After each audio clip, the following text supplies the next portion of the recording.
First and foremost, I'm a follower of Christ. I have a family. I've got 5 children. Born and raised right here in the Battle River-Crowfoot area. Spent my life between Acme, Linden, and Trochu for the most part. Currently reside in Three Hills.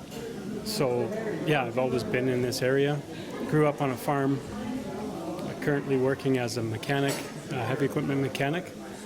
And yeah, that's me in a nutshell. Tell me a little bit about how you think tonight went.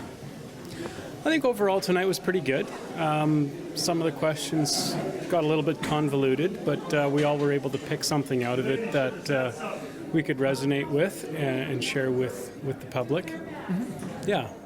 Was there a policy in particular that you wanted to touch on, or you think you were able to resonate with?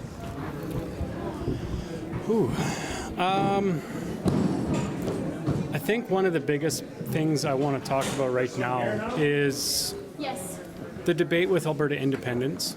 Mm-hmm. Personally, what I want to see is Canada become a place where Alberta wants to be. It pains me to see my country being threatened.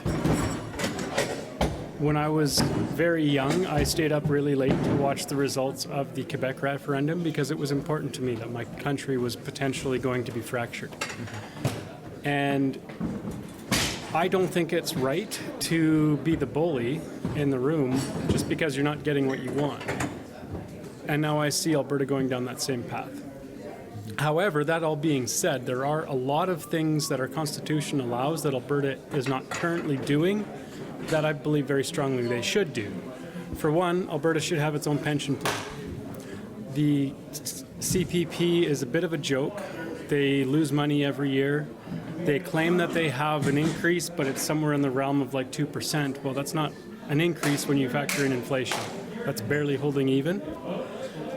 We have an ever-increasing aging population.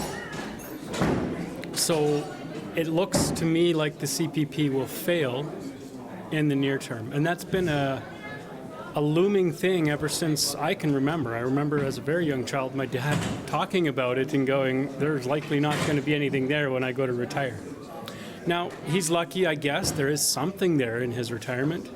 However, the current maximum for CPP is roughly half of a minimum wage job. Who can live on that? If we actually be honest with ourselves, it's not enough money. I crunched the numbers for myself. I'm in a career as a mechanic. I make pretty decent money, which means I've been paying the maximum into CPP since I was about 22 years old.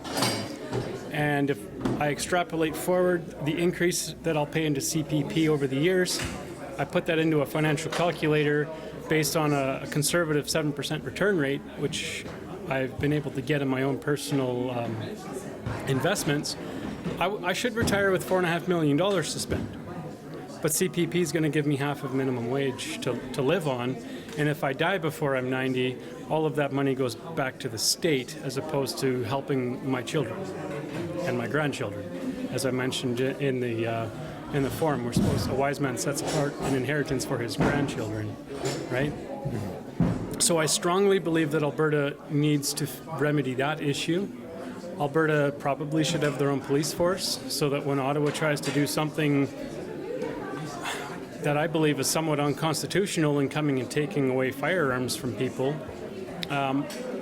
there's no police force in Alberta that can come in and do that.